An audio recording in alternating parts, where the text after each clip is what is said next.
哎，对了，话说回来，范闲回京都这么久了，有没有来看过你啊？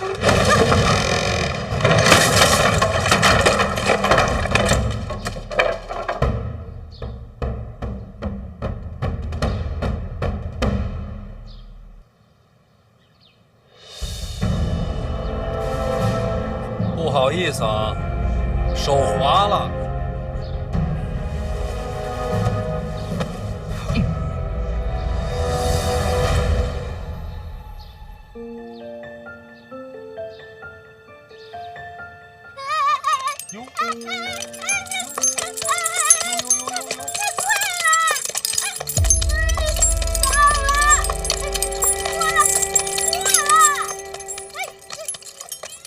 这还快啊？太慢了吧？这还失控了？你看什么看？就是说你呢，啊！你给我听好了啊！你不许学他，知道吗？咱得学好，学好啊，有草吃啊！嘿嘿嘿。哎，殿下，你不是范闲身边那个吗？对对对，是我。殿下真是博闻强记呀，还记得我。哎。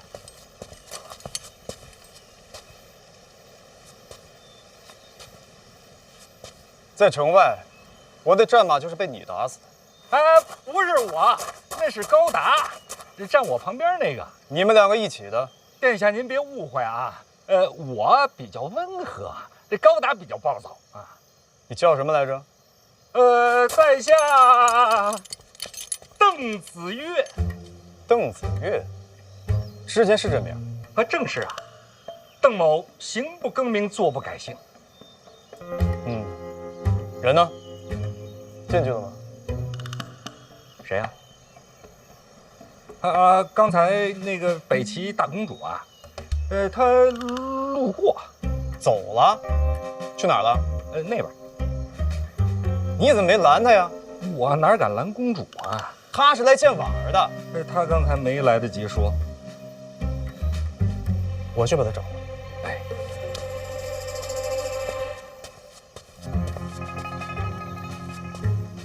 邓子越，记住了。邓某惶恐啊，子越惶恐啊，邓子越惶恐啊！哎，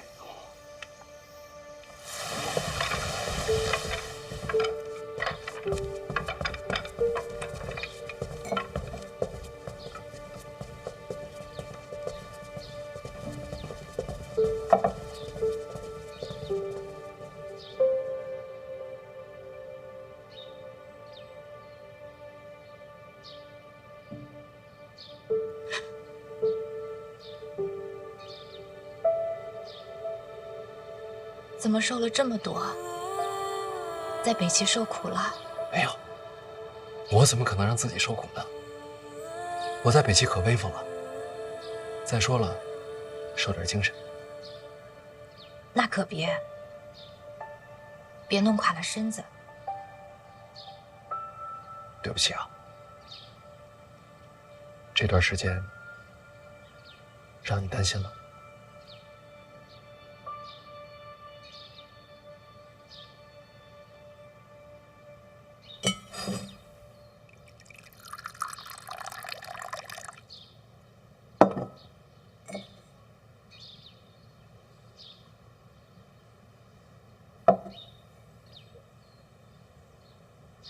本来呢是应该一回京都就来见你，但是陛下把我叫走了，之后一直琐事不断，麻烦缠身，拖到现在才来，是我错了。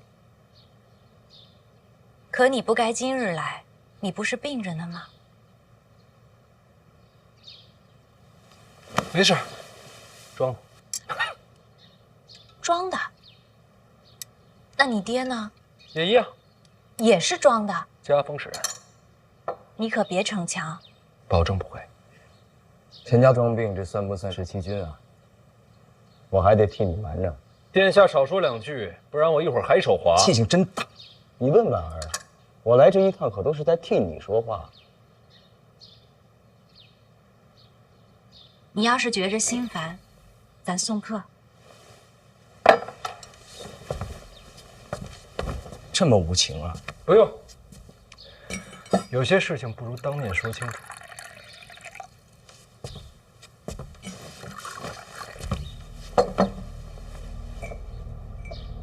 抱月楼外惨死那姑娘，她姓金，你知道吗？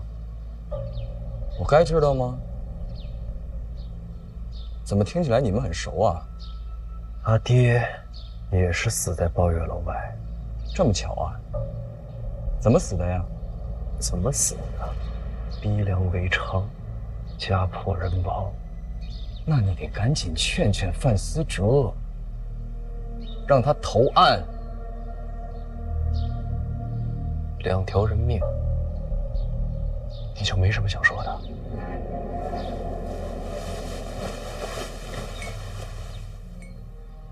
可惜，没了。我还说什么呀？京都这么多人，每天都有人死，撞到谁头上我能预测呀？除了可惜，你让我说什么？嗯？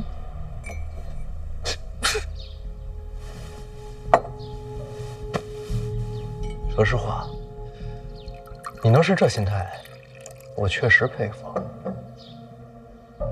生死无常，看淡些。这话说得好，我记住。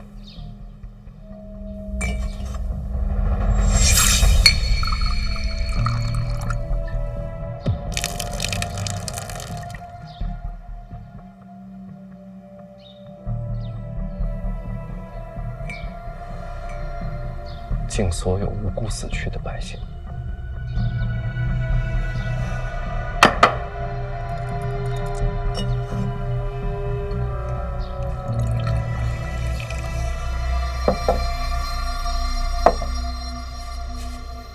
他饿了怎么办？就这么会儿，没事儿。哦，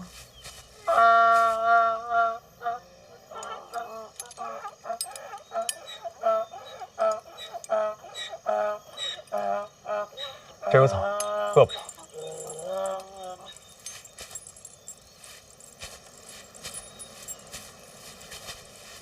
哎，我们不事先通报，直接来见林郡主，会不会有些不合礼数？不要紧，婉儿跟我自家妹妹一样。怎么了？头发乱了。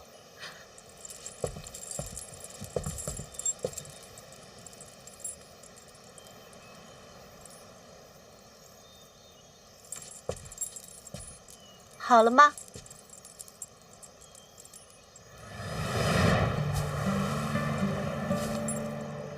好了。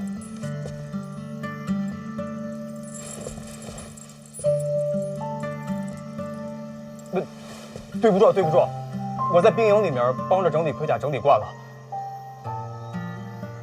是我失礼，对不起啊，我向你道歉。我接受你的道歉，下次别这样了。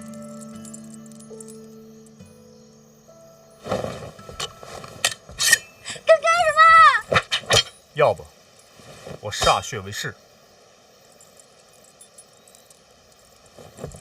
这是我们北齐的习惯。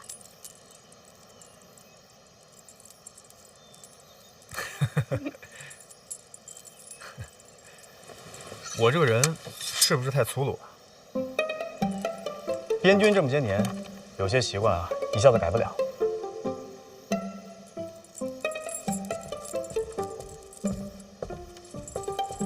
不使率真，倒也是好事。啊？咋了？这边。哦，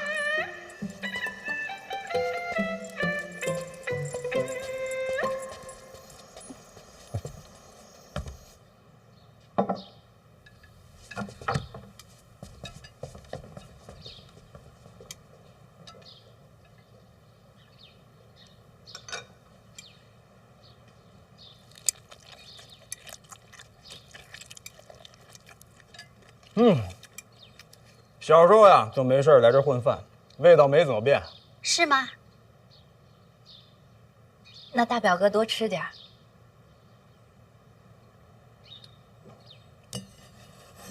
我刚刚进来的时候，气氛不对呀。我还瞧见没什么怪的。倒是你们二位，这是我欠他一匹马，什么马？我们刚去了集市，将马买了。大齐皇室向来坦荡，绝不欠账。买马？嗯，我刚试骑了，庆国战马，倒也风驰电掣。京都集市上买的战马？逛累了，公主想要认识你，我就把人领来了。公主请。刚刚聊什么了？感觉杀气腾腾啊！大哥说笑了，就是闲聊。我在边军待这么久，杀气不太会看错。你知道我的，我从来都是能退退，能让让。真的吗？我敬你，敬我赔罪的，我不该拿刀指你。没事，总比照脸扔过来强。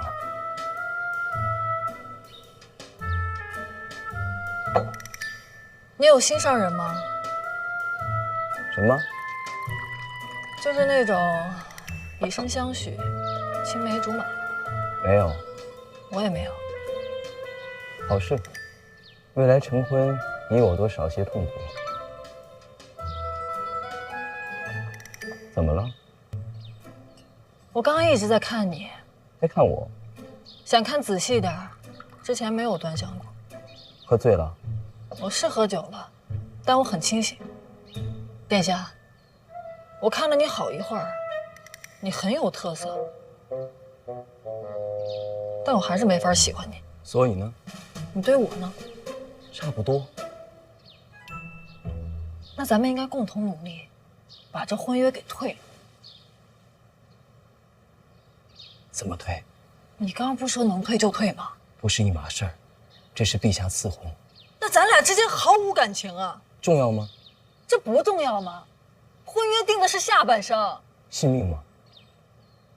你不会告诉我咱俩之间的婚约是命中注定的？人生在世，命运所然。对于你我二人来说，陛下的旨意就是天命。既然无法反抗，只能接受。那就不能想想办法吗？那你问问在座的各位，都是赐婚，你问问他们想过逃吗？早就想过啊。从边境回京那会儿，途中几家驿站，我都留好了马匹。留马？为什么？我想着，咱们也该见见公主吧。如果见了还行，那没什么好说。如果不行呢？京都书城驿站换马一路不停，没几天就能到边境。你准备什么时候逃离京都？怎么谋划的？我能一块参谋参谋吗？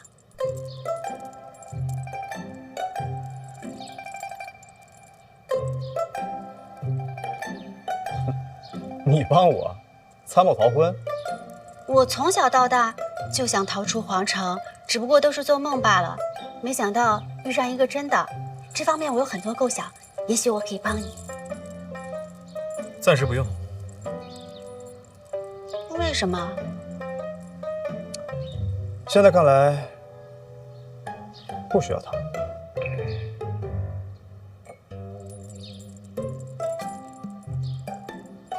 那你若是想逃，告诉我一声。好，保证第一个跟你说。你若不愿私婚的话，也可以考虑看看逃去边境，那里山高水远，无拘无束。我逃不了，叶家满门都在京都，全家走也不是不行啊。不太可能。叶家世受皇恩，皆有军职，怎么可能逃到边境？那听着都像造反。不去边境也可以去儋州。我刚来京都那会儿，天天想逃回儋州。你也想逃？若不是我遇到的是婉儿，我早就逃了。为了婚事，你敢抗旨？后半生比圣旨重要。也对，别人不敢说，但小范大人是哪哪都敢去。别说当年，就是现在，要是真心想走，北齐也不在话下。毕竟，交友广泛。小范大人在北齐的传闻，其实都不是真的，尤其是多情二字。殿下，咱们这儿没人提这二字啊。可是传闻很多啊，你和朵朵谁不知道？全天下都认为你小范大人和我北齐圣女海棠朵朵心有灵犀，情根深重，相见恨晚。修辞可以不用这么多。这些传闻，郡主都听过吧？早就听过了。所以这次前来拜访，就是为了辟谣小范大人与朵朵绝无私情。传闻是假的，不能说假，那些事情倒是都有。都有是吧？是，什么殿上诉衷情、寿宴双飞舞啊，都是真的。真的是吧？但是这些都是逢场作戏。小范大人与朵朵只是性情相投，有些默契而已，其他情愫绝对没有。有些默契，是吧？殿下啊，你说你马呢？不是，我是说你的战马呢？在门口啊。我能去看看吗？那你去呗。那你能带我去吗？哦，好吧，那我陪他去看一下。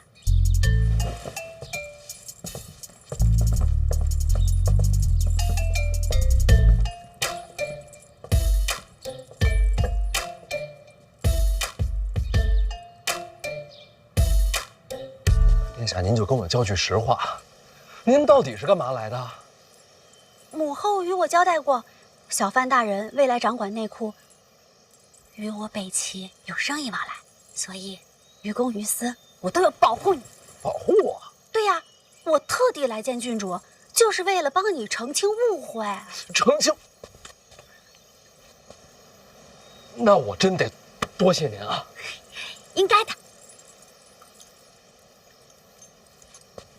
不劳殿下费心，晚上这边啊，我自己能应对。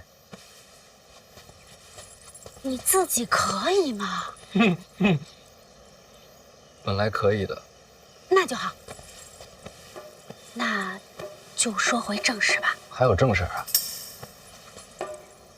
你与李承泽争斗，我听说了，我们可以帮你。你们？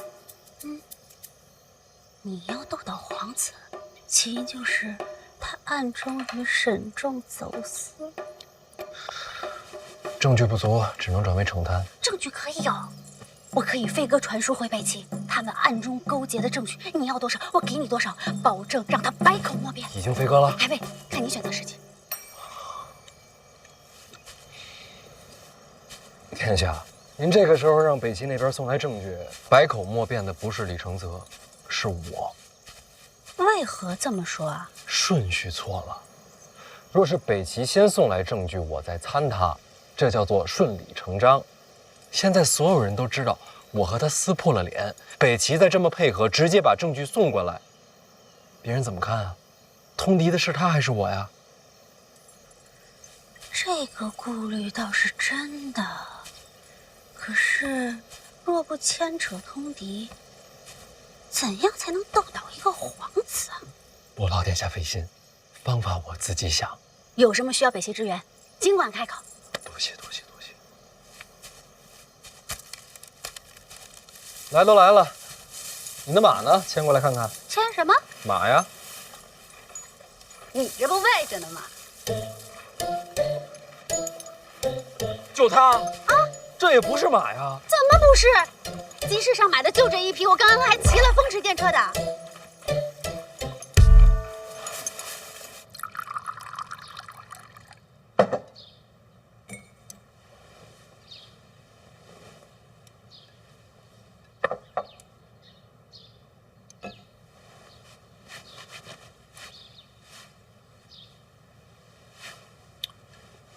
我觉着啊，范闲留在北齐，可能真是为求保命，才会故布迷阵。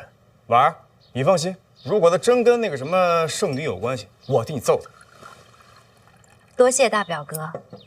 我刚才就想问，在京都集市上能买到战马吗？怎么可能啊？集市买战马，马贩子不要脑袋了。那你们买了个什么？骡子。骡子？他也不能风驰电掣呀，这都拉货的。那他怎么说是战马？他一直说什么大齐皇室有债必还，你一定要赔我马。我想着也不能扫了人家兴致。他怎么会跟你去买马？赔马呀，刚才不是说了吗？不，我意思是他护卫呢？有我在，要什么护卫？你护卫呢？我沙上朝回来的，京都闲逛要护卫。你一个人去约他，他就单独跟你出来了？因为要赔马呀，有什么问题？没有，特别好，真的。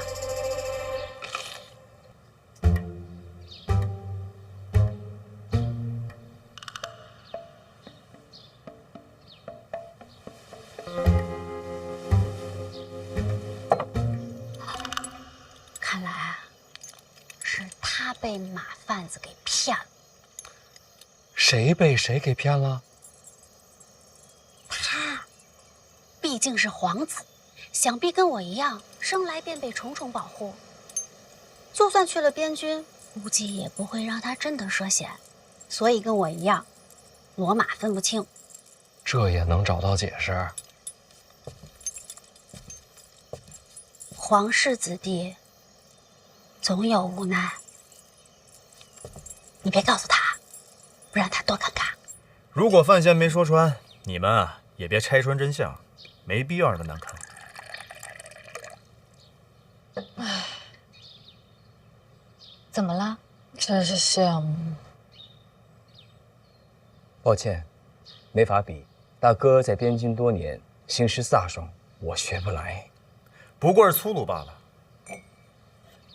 期待大哥未来日子再回边军，杀敌立功。承你吉言。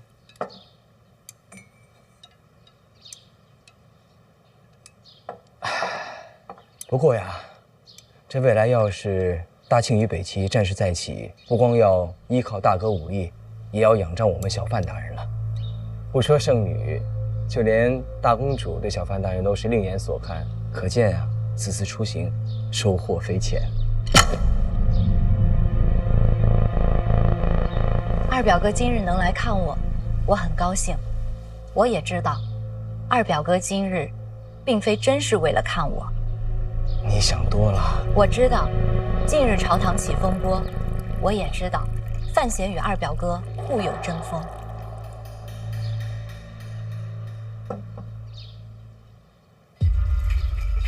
婉儿，这些事啊，与你无关。二表哥，我毕竟从小也是在宫里长大的，你的行事手段我都看着，你说的每一句话，做的每一件事，绝对不会无的放矢。今日你来，话是说了很多，其实也就4个字：釜底抽薪。哦，怎么说？陛下旨意，与我成婚者，接手内库财权。今日二表哥话里话外，抱月楼也好，北齐传闻也罢，无非就是让我心生芥蒂，毁去婚约。范闲没了财权，自然无法再与二表哥争斗。二表哥，这才是你真正的目的。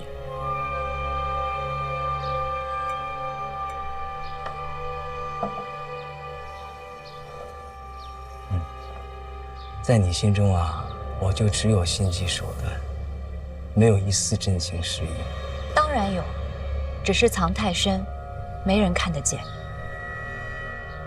这是京都啊，人心这东西，谁不想好好藏？我不想藏。二表哥，今天我就告诉你，林婉儿和范闲的婚约绝不会变。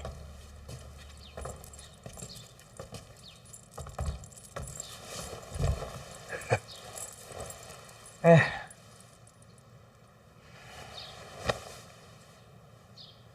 话都说到这份上了，我还能说什么呀？只能说啊，我今天就不该来。二表哥随时都可以来，只是不用带太多的心思。这位叶女侠，今天还杀我吗？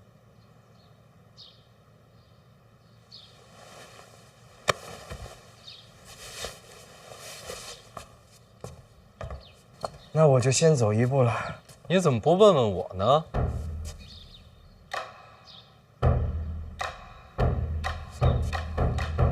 怎么，小范大人要亲自动手啊？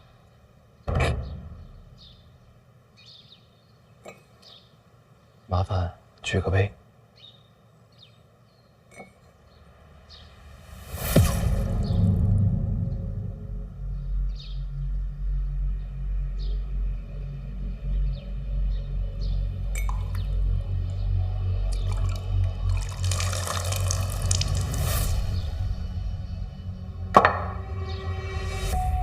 你在酒里下毒？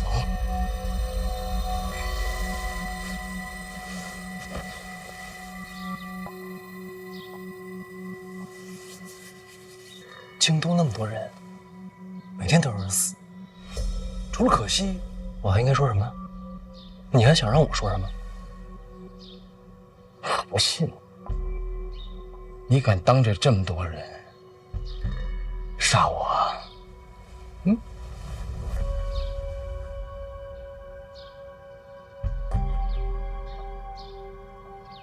什么毒啊？什么毒啊？解药在哪儿呢？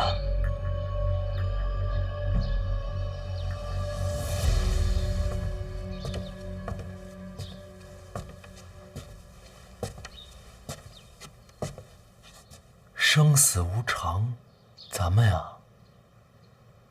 看开点儿。这话是我今天刚学的，还真不错。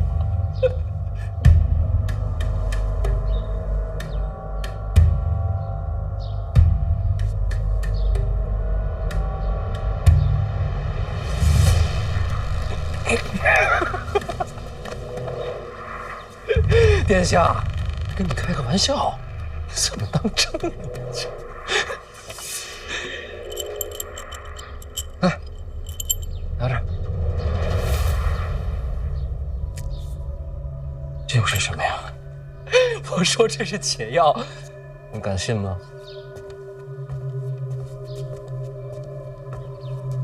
老二，咱不打扰他。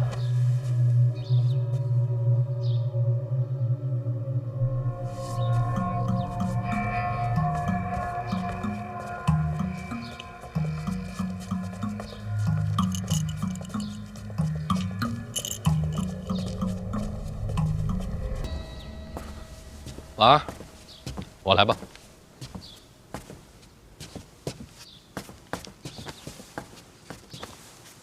秦恒走了，托我替他跟您道个别。话都说透了，是不是朝堂上下都觉得我这次查贪，不过是为了报私仇？不然呢？你是想告诉他们你是为了国法，或者是为了正义？我跟李承泽是有私怨，但我要真是针对他，我就不会把这差事给督察院去办。党争传闻是毁你根基，是要让满朝文武对你心存猜忌。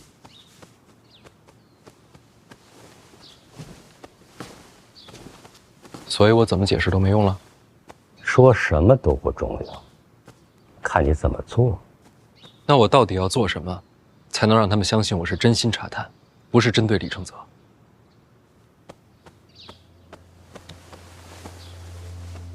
找出个巨蛋。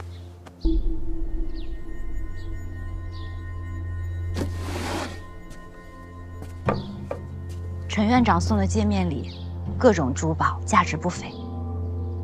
陈元占地之广，早已委之。园中奇山异石，价值连城，还有各路花魁齐聚园中，收拢天下之财。无视国法森严，如此巨贪，舍我其谁呀？陈院长，不用解释，下次上殿直接参我。从今以后，不会有任何人再说你有私怨。那您自己怎么收场啊？做你喜欢做的事，天大的麻烦，我扛着。院长，先别感动，先看看这一处刚刚送来的。抱月楼命案的凶犯，邓子月抓到了。太好了，那这样一来，抱月楼的案子就有结果了。院长要不要去审案？据他就别插手了。你是提司，也是一处主办，理应由你全权负责。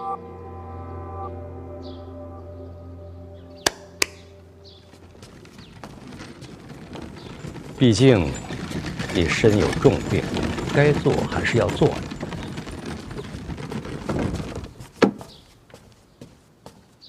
还挺精细，要不这个给你，你这把旧的给我。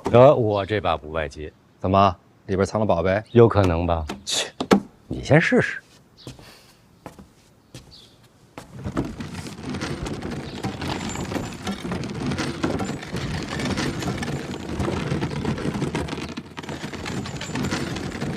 这一次，别再扔出去砸人了。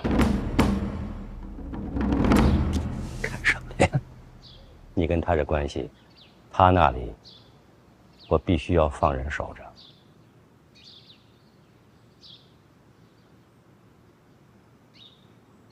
谢谢。跟我说句实话，你给李承泽的是不是毒药？是。他吃了吗？吃了。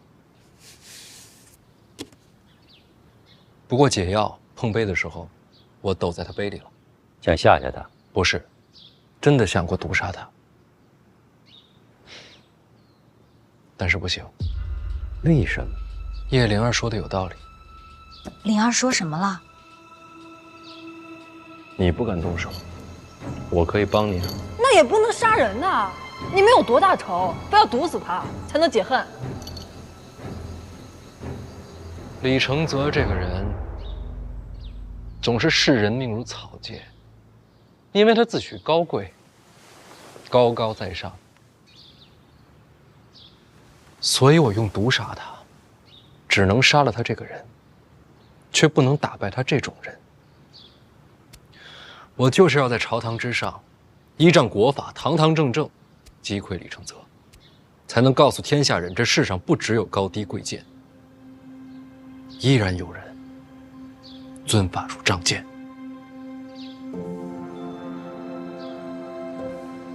尊法如仗剑。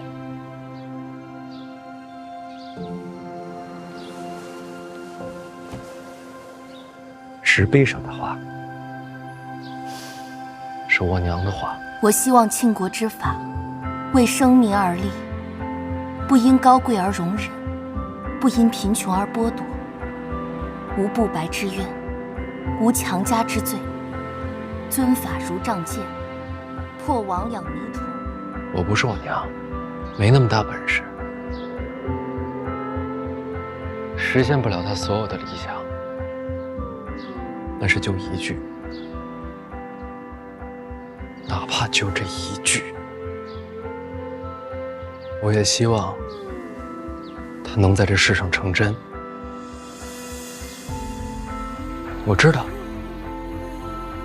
一定会很难，但是我娘说过的话就刻在那石碑上。既然我来到这世上，我就不能让那石碑成了笑话。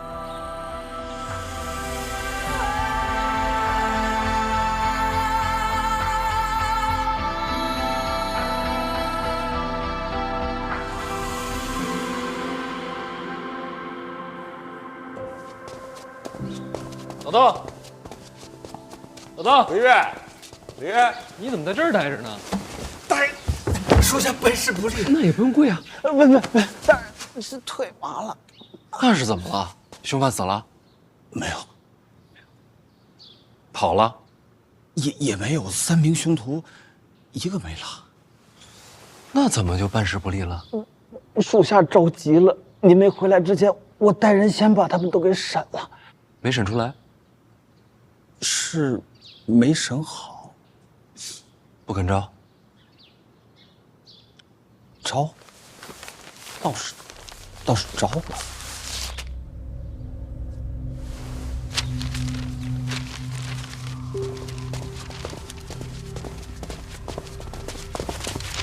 这是你的证词吗？啊，你招的？你这是你的证词吗？你，给我想清楚了啊！到底是谁指使的你们？小范大人，是我们对不住您，没跑成。睁眼说瞎话是不是？啊，走啊！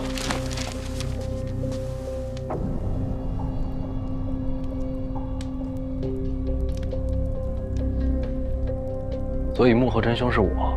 我们也想瞒着，可实在是经不住严刑拷打，还望小范大人见谅。严刑拷打了？没有，根本没动手。我刚他们自己主动全都招了。回大人，我们怕疼。好理由，有想法。大人，这是栽赃陷害，不能这么说啊！供词我也看了，条理清晰，动机明确。你别说，我自个儿看了都觉得我是凶手。范大人，我觉得还是得用刑，刚才根本就没用刑，真打他们就招了。来，刚才都没动啊，用刑没用。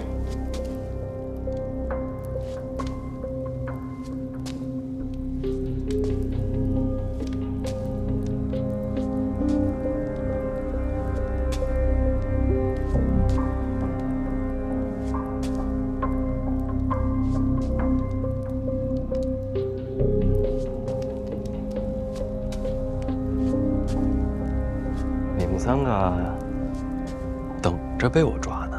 大人，话不能这么讲，我们逃了没逃掉，就没想过自己的下场。小范大人，认了吧，国法当前，等犯人醒悟，还有机会。明白了，死士。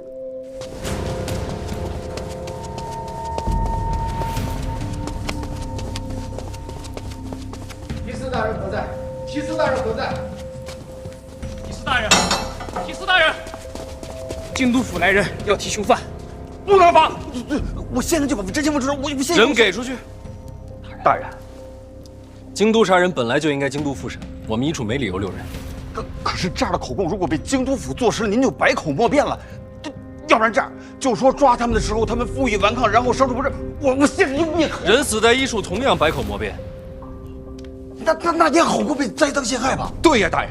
人给他们，做人跟做官一样，要守规矩。放人。做大事不拘小节。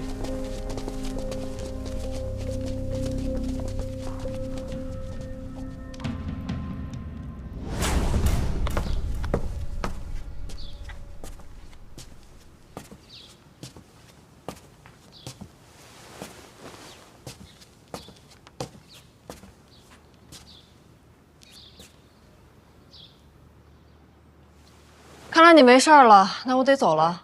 别着急，万一是慢性毒呢？再等等。就算毒发，你都在自己府里了，有的是人给你收拾。你们做女侠的，是不是应该有始有终啊？我总不能一直等在这儿，直到看见你死吧？那也不是不行。殿下，抱月楼凶犯落网了。真的？抓着了？谁抓的？监察院一处。范闲手下抓的。哎呦，不愧是监察院。京都府已经上门提人。京都府？杀人命案本就该京都府接手。人给了吗？一处并未阻拦，人已经到京都府了。京都府尹对此案极为重视，立即升堂，正在审理。用了大刑，3人数度昏死，可始终不肯招出这幕后指使之人。虽是杀人重罪，倒也是忠心耿耿。确实忠心耿耿。我招！是监察院提司范闲范大人下令杀人，小人句句属实，绝不敢匡瞒。爹，小贤贤来了！爹，小贤贤来了！爹，小贤贤来了！上来吧。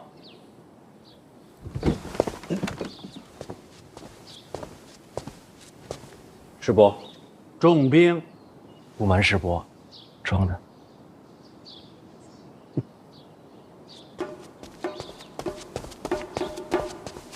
小贤贤，你的病好了。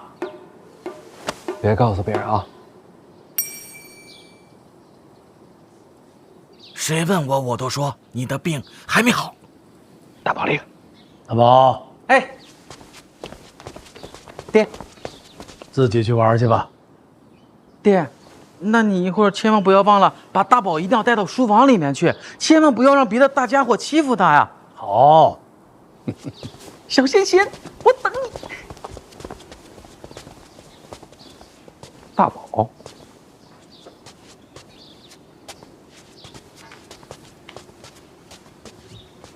他把这条小红鱼叫大宝，装不装病已经不重要了。你知不知道，京都府已经审出结果了？那3名凶手一口咬定买凶杀人的就是你。听说了，是你吗？不是。老二的手段，那几名凶手是他麾下的死士。智伯明察秋毫，你糊涂啊！人是你先抓的，让他死在一处不就完了吗？怎么又交给京都府了呢？抱月楼牵扯到范家，人死在一处，我说不清楚。说不清也好过罪名坐实。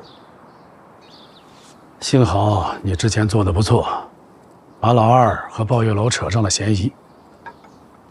梅之礼卸任以后，如今的京都府也和老二走得很近，我们只能从这点上做文章。就说京都府是为了二皇子屈打成招。京都府如今与我走得近，如若京都府尹擅作主张，屈打成招，那岂不是要把范闲害了？对啊，有可能啊。所以说，为求一个胸怀坦荡、光明正大，速把人送去刑部。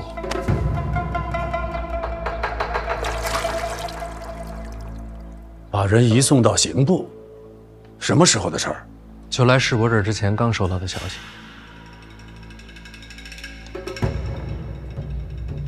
李承泽落子够快，他一直是个聪明人。到了刑部，凶手不会改口供，想必也是如此。就让他们死在刑部。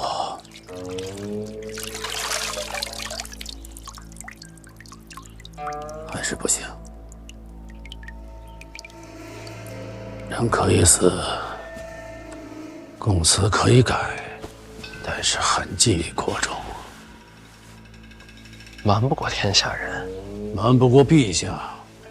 范闲啊，这件事我前后都想了，人要是到了刑部，你这边可就难了。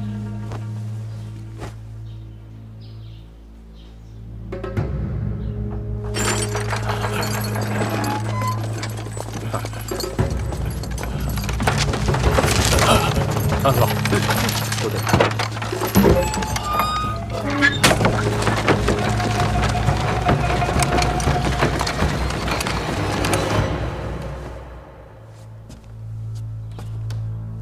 还有最后一条路，这还能有路？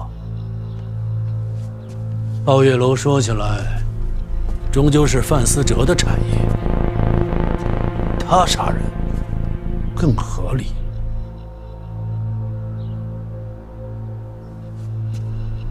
您这是要我把罪名推到范思哲身上？想保住你，总要交出去一个。范思哲可是我弟弟，壁虎断尾，壮士几万，心狠手辣，好过折戟沉沙。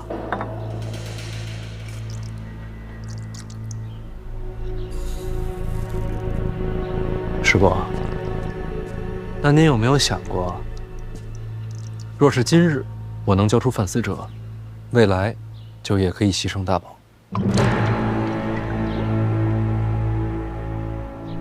这样的范闲，您愿意见到吗？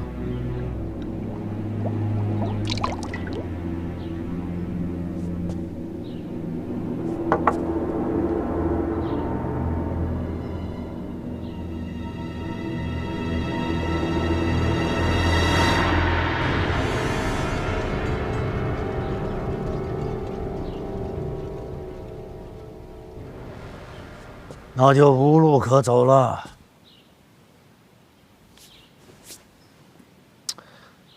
其实还是有的。那3名凶犯落网之后，我第一时间让麾下之人去查了3名凶犯的底细，结果已经出来了。大人，经监察院密档查证，此3人皆有命案在身，可以说是血债累累。按庆国律法，该怎么判？若不是还要查证鲍月楼命案，当判斩立决。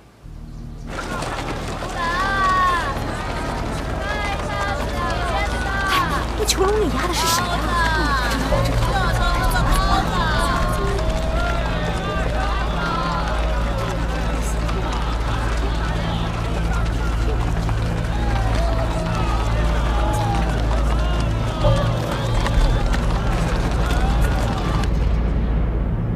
无生路可言，才能安心做死事。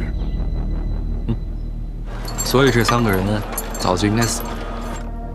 要杀他们，早在1处便该动手。如今口供都给了，这时才杀，坐实了，你是杀人灭口。您有一点说的没错，重点就在于杀人灭口。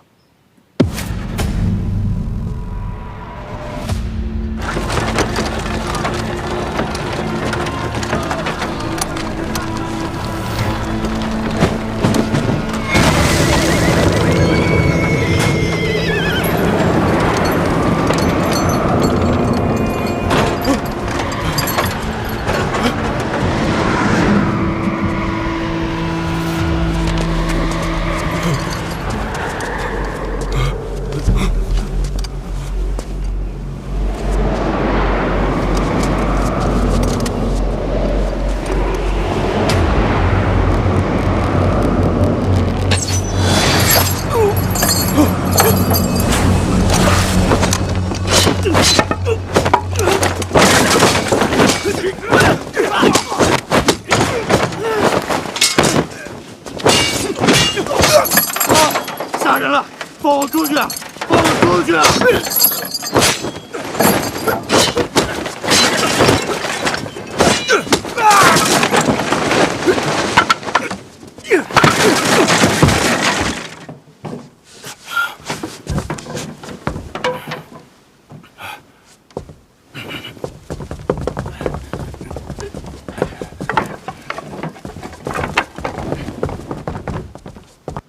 那边，快！发现一个，把他看住了。好了，这些人直接给我追，一个都不放过。是，快！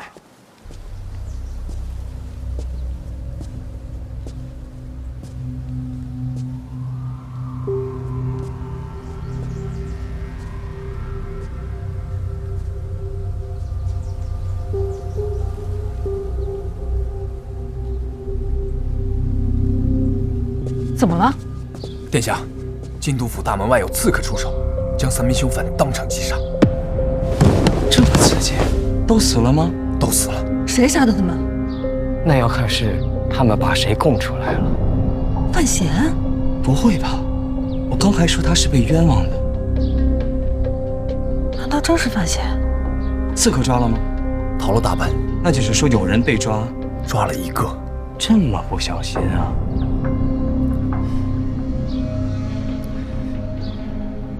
殿下，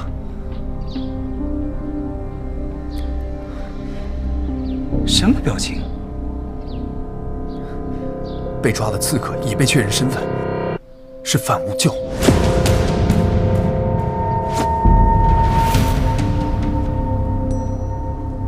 这人我认识，这不是二皇子门下刀客吗？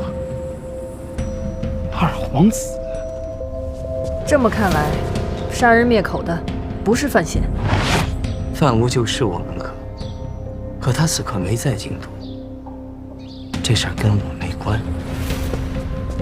不在京都，人都被抓了。我为什么要灭口？供词里买凶的是范闲。因为早有传闻，抱月楼的背后可能是李承泽的手笔，所以京都府都站在老二这边。之前的供词都是假的，如今人要送到刑部，就可能会翻供。于是李承泽就杀人灭口，前后因果都说得通了。之前的供词都是假的，如今人要送到刑部，就可能会翻供。于是李承泽就杀人灭口，前后因果都说得通了。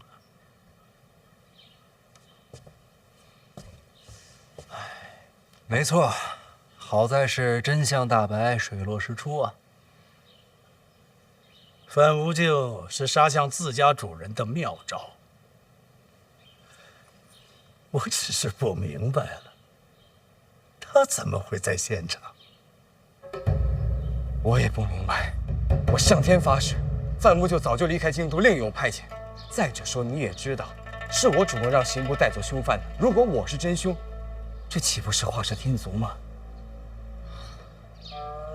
我看不懂啊。实不相瞒，我也看不懂。等一下，范无咎死了吗？没死，活住。那就没事儿啊，只要范无咎承认他是被你派出京都的，那此事就与你无关啊。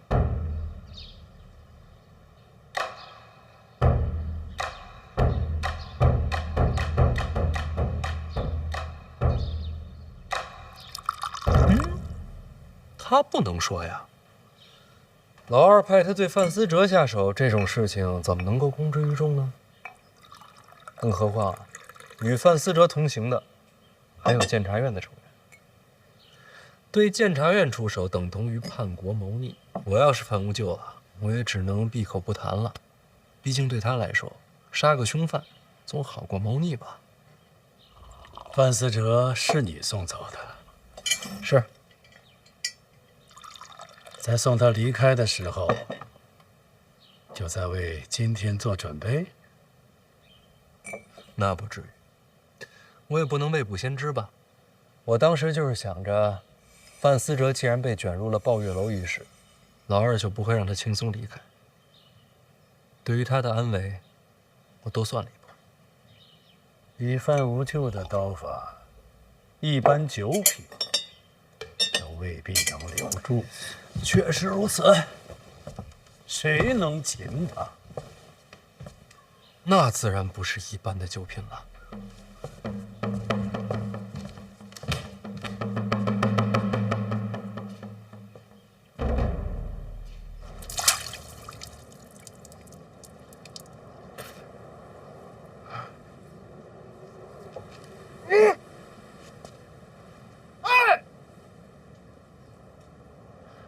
这是哪儿？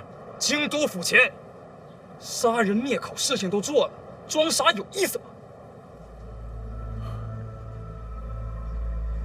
杀人灭口？怎么，铁证如山，你还要抵赖不成？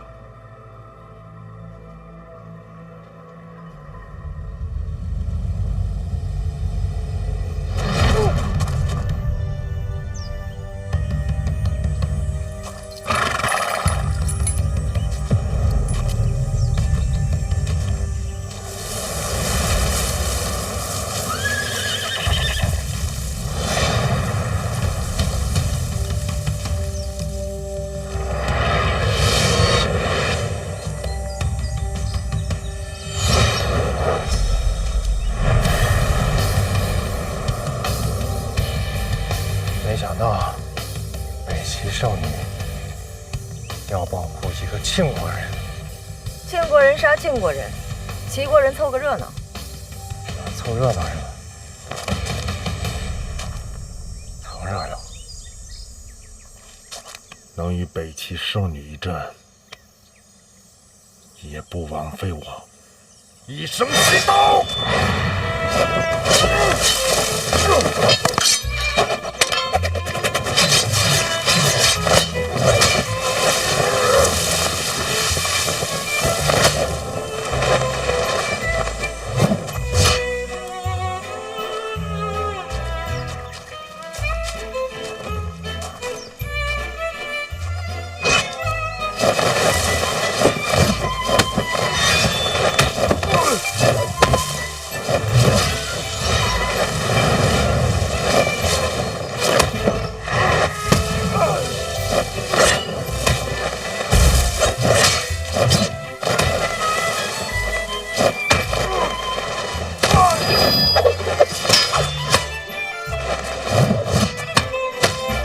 至于吗？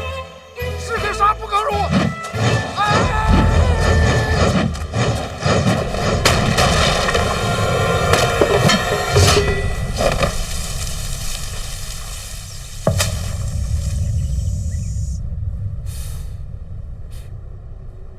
说的不匀。这就是一次正常的合作，我跟那个海棠朵朵绝对没有任何其他的关系。我还都没说话呢。我知道您在想什么，我必须负责任的说，您想错了。继续解释。对天发誓，行不行？我是婉儿什么人？是他爹。那你说我信不信？您总应该相信我的人品。哼，哎，您把林家和婉儿托付给我，不就是看上我人品纯良吗？这是京都，人品纯良，我敢托付吗？那我这一身清白，我就说不清楚了。你这种不要脸的劲儿，正是我们林家未来数十年的希望。您这句话是夸我呢，还是骂我呢？夸你呀，范无咎这一手用到此处，绝妙不过。此事诬陷真凶，所有图谋到如今全数逆转。这一局，李承泽已露败相。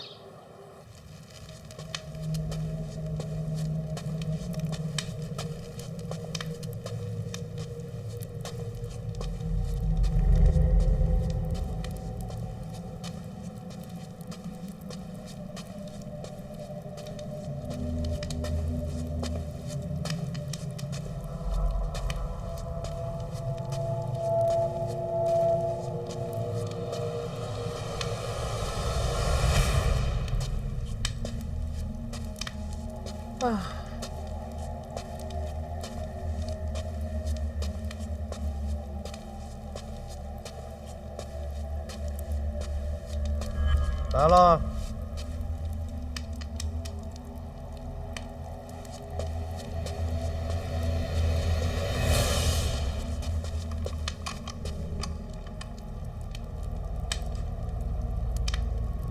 时间很短，抓紧聊完。怎么回事？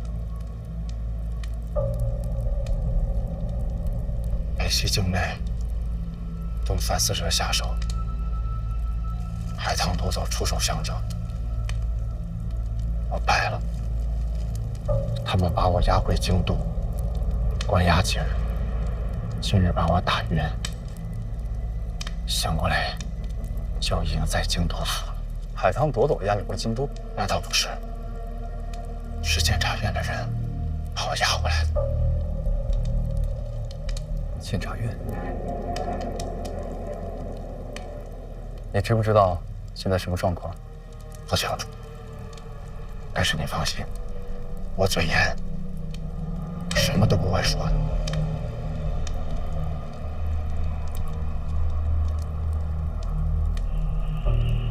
殿下准备的杀手，原本是为了加厚范闲，可如今你的出现，反而让殿下陷入了僵局。要杀我？我现在还不能死，那接下来怎么办？第一，追杀犯死者的事不能提。懂。第二，京都府前行刺，找一个合适的理由，绝不可牵连殿下。我现在这个身份，说的话他们不会相信的。信不信不重要，起码明面上要过得去。行，行，行。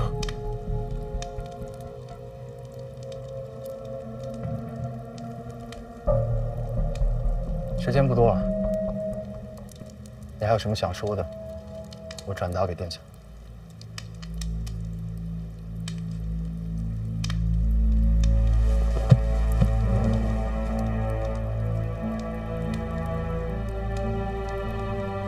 杨欣，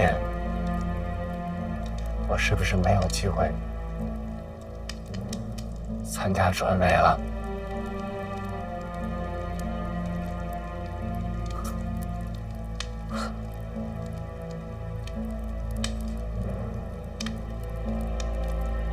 替我谢谢殿下，他至少给了我希望。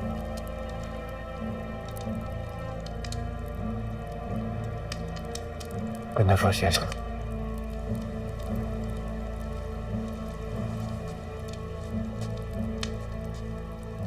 我该走了。哎，老徐，麻烦你个事儿。说。让我那本书，就一本，剩下的书，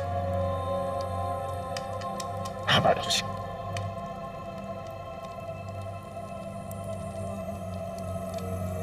谢谢。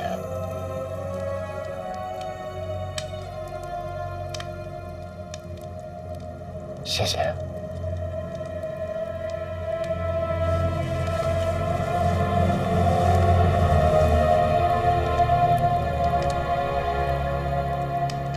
殿下猜到你想的什么？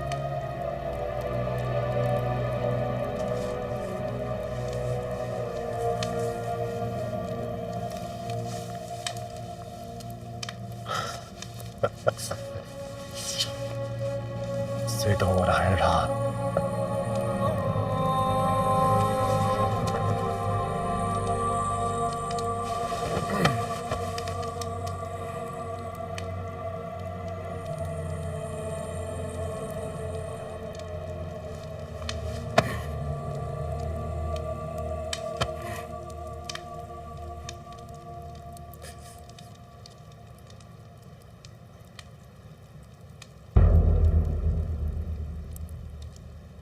跟殿下说谢谢。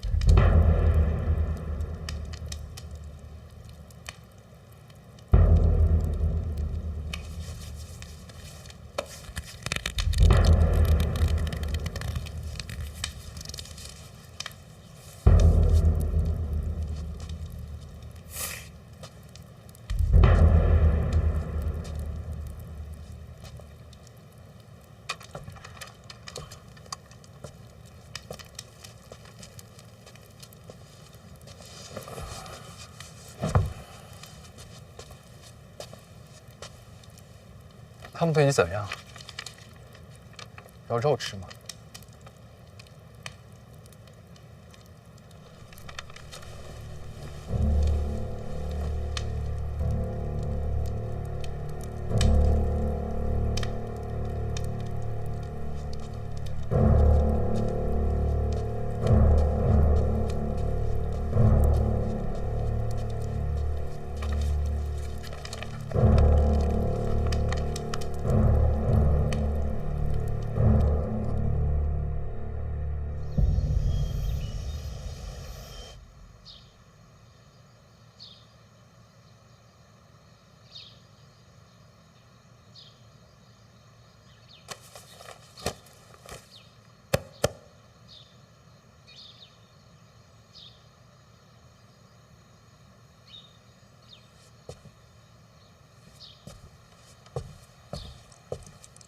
海棠朵朵、监察院都站在范闲这一边。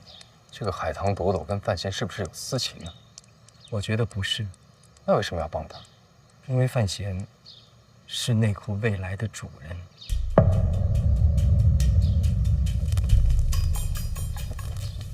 郭宝坤跟范思哲离开了油铺，朝城外走，还背了行囊。是一出门就被发现了，大伙都守着呢。这是要回庆国啊？看着像。怎么办？放不放？我哪知道？哎呦！要不你去问问陛下，他不是要留着郭宝坤吗？陛下说了，范思哲和郭宝坤的事儿，你做主。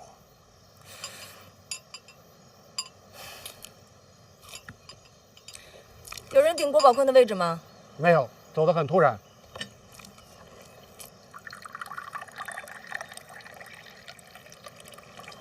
要我看还是放了得了，留着也没意义。这留个好印象，万一下次来的还是他呢？哎呀，我不管，我就是个传话的，你定。你们珍惜一下圣女好不好啊？别什么事儿都让我干。你们个个多悠闲，我是圣女啊！闲？哦，对了，陛下让你有空给范闲写封信。我给他写信干嘛呀？问他一下，回南清这么久了，这红楼一卷也不更新，属实有点过分。天天就知道看书。放人。是。我跟着去看一眼。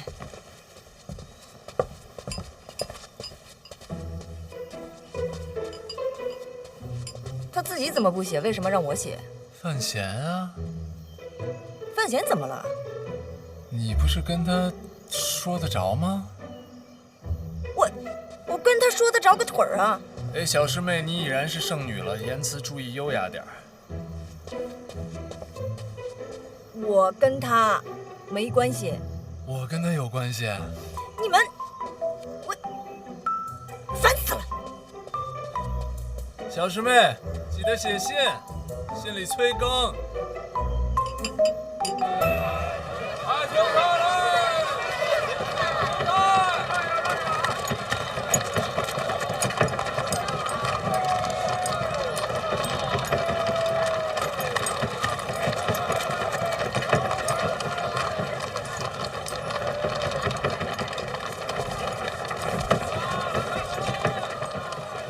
圣女，怎么样？一路上鬼鬼祟祟的，好像人觉得发来有问题，不过被我们按下来。车哪儿来的？和马行租的，租到哪儿？租到边境。就直接说去边境，半路换个车都没想过。可不是嘛，车马行老板当即就派人报了官，不过被我们压下来。敢问圣女，是让他们安全回到南庆吗？没错。那我们得跟随一路啊。辛苦你们了。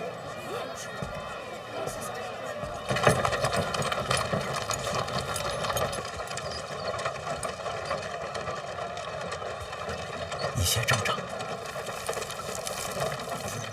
刚才你还挺聪明的，居然说去边境，没直接说去庆国。随时保持隐蔽，是咱们做暗探的第一要务。我还挺有天分的吧？司者，看来你也是可塑之才。郭兄，先前确实对你有些唐突，直到今天我才明白，为什么范闲敢把你一个人放在北齐。哎呀，大庆如若都是你我这般人才，何愁天下不定啊？郭兄所言极是啊。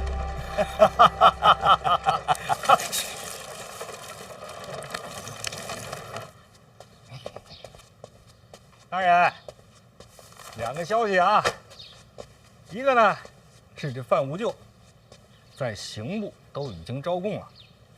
怎么说的？我在殿下府上做事，圆梦与靖王世子相识，世子又与我们家殿下常常走动，我便认识圆梦。圆梦转投抱月楼，我看这是个好买卖，就偷偷瞒着殿下，帮着抱月楼办了几个卖身契。可惜此事被人知晓，我就故人行凶，之后就有了杀人灭口。我太贪了，都是我干的。他说的倒清楚，全是自己一个人的错。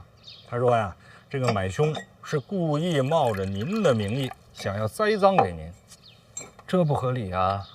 他既然冒充我买凶，又为什么要杀人灭口呢？查这个凶手啊，已经查到他身上了，他不杀人灭口已经不行了。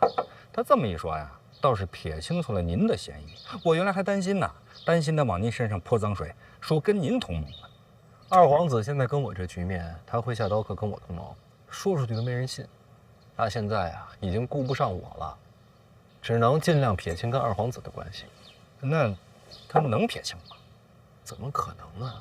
京都的人有那么好骗吗？可是刑部说供词没什么问题。睁一只眼闭一只眼，大家心知肚明罢了。哎，你刚刚不是说俩消息吗？还一个呢？啊，有人又来探望您的病情了，病重不见客，是督察院的赖明成，就上回参我那个。没错，就是他。他来看望我的病情，这是哪一处啊？我家大人呐，那是重病缠身呐。但是听说赖大人到了，他强撑着也要跟您见上一面。你们家有多大？我们家，范府。范家这，不知道。各部官员所居宅邸大小是按照职别各有限定的。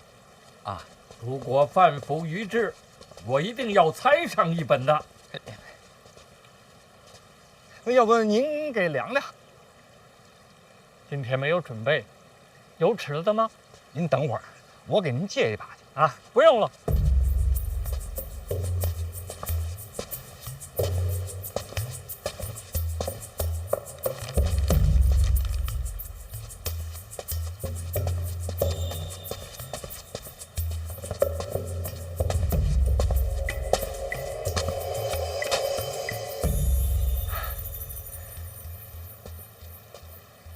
我这样一个人量，是不是太耗时了？不知道，反正没人这么干过。要不我帮您，咱一块儿量。今天就算了，下回吧。哎，哟，大人，您看你怎么还起来了？不是不让您起来吗？小范大人，赖御史来了。啊，哎呀，赖御史啊，我都这样的了。我就不起来了啊！哎，小范大人，我问过太医，说你是重伤，买了些红枣，给你补补气血。多谢多谢。我们这些督察院的靠的就是一点俸禄啊，不比那些官员。你可能也听说了，在京都府里，只有我们这些御史是最穷的。本想给你买些补品，只是捉襟见肘，买不起，请见谅。红枣挺好，我就喜欢红枣。赖御史，请坐吧。老王，看茶。我坐坐就走。您请坐。我给您倒上啊。小范大人，令尊中毒，你又重伤，是不是二殿下所为？我只能说没证据，不好说。范无咎的供词，你听说了吗？听说了。他一个门客，竟敢瞒着二殿下参与抱月楼杀人一案，一听就是胡扯。所以呢？所以我要参二殿下。你要参皇子？我等身为御史言官，理当秉公执谏。那我敢问一句，您这话干嘛跟我说呀？贪腐一案侦办至今，从名册上往下查，京城的官员受牵连的，都与二殿下有密切的来往。如果继续查下去，发现潜藏极深，光靠我们督察院，实在是太难了。所以你的意思是，查不下去了？除非是监察院能够给我们提供相关的案卷。找我帮忙？不是找你，是找监察院合作查探。那你应该去监察院呀，来我家做什么？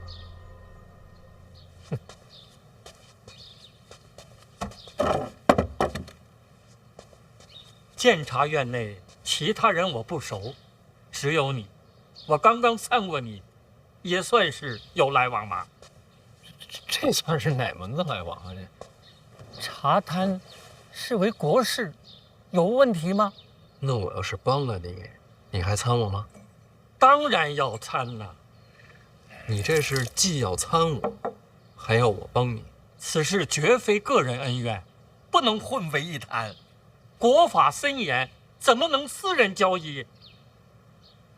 您可真是请人帮忙，一点好处也不想给。不愿意就算了。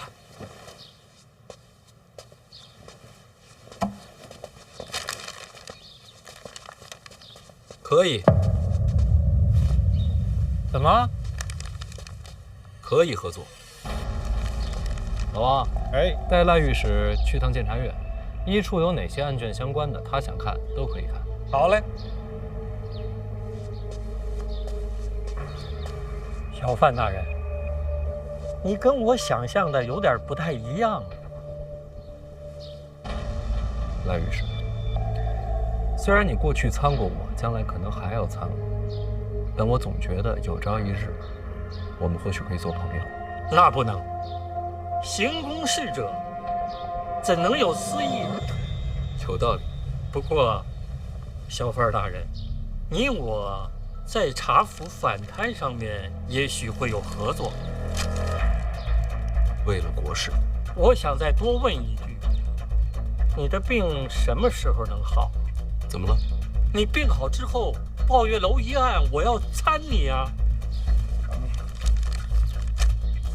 那这一处的案卷，您多久能看完？1日足矣。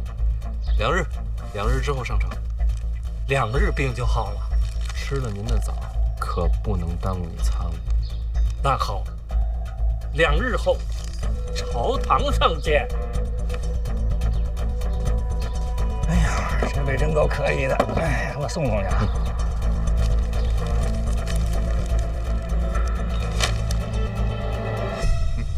你也难得啊，才被督察院参了不久，啊，又一波来了，还把我一块带上。哼，没听说这么做官的。是啊，别人做官都是人情，我一做官全是人祸。你自己倒是知道。是我错了。谁说你错了？伤天害理、贪赃枉法那才是错。好好做事，不就是麻烦吗？你爹我什么都怕，就是不怕麻烦。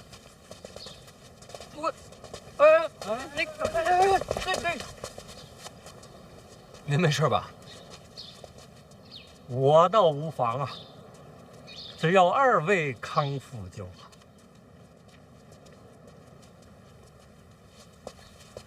他怎么还跟你打招呼？怎么了？哼！赖明成做御史以来，快成疯狗了，只见咬人粗眉笑脸，我都没见过他跟人点过头。赖御史这样的官，我还是欣赏的。天阴了，瞧着要下雨。走吧，陛下等着呢。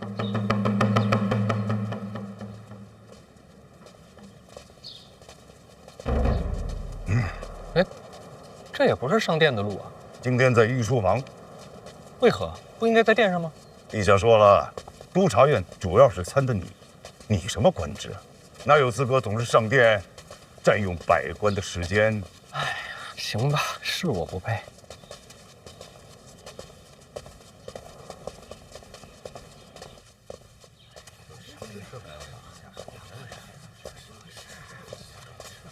哎，我坐哪儿啊？坐，就是参小范大人啊。后面站着去。不止啊，这督察院胆子这么大。听说赖御史还去监察院查。借过啊，不好意思，闹得人心惶惶。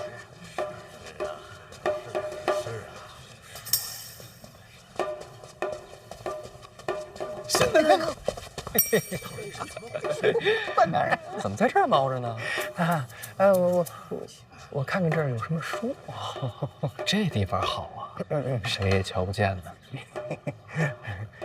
哎，问你个事儿呗。啊，今儿怎么来这么多人啊？陛下说呀，今儿来不来不强迫，看自愿。自愿啊，这可基本都来了。这年头自愿能信呐？您看看，那几位都到了，我们谁敢不来啊？是吧？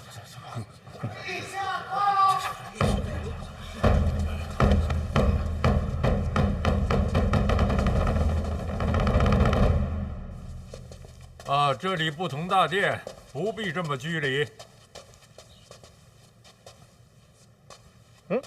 都坐下，放轻松点儿。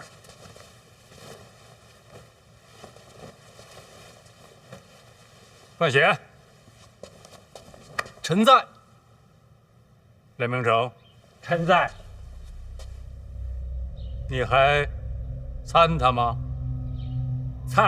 参的不只是他，还有户部尚书范建。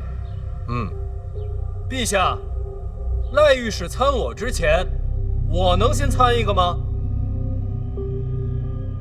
说。陛下，请看，全是名贵珠宝，臣找人估过，价值连城。哪儿来的？前几日臣与郡主去长辈家中做客，人家随手送的。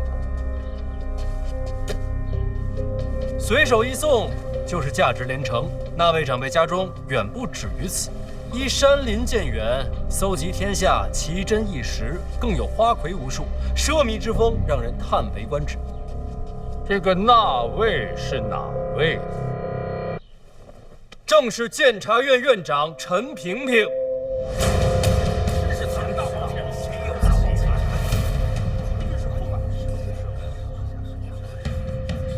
臣参陈萍萍涉嫌贪污受贿，请陛下明察。陈院长，臣在，有想说的吗？小范大人，我自己的东西送人，有错吗？有没有错，我说了不算。只是当下朝堂正值查腐惩贪、肃清吏治、以彰国法，在这个当口，什么礼也不敢收啊。陛下，臣能解释吗？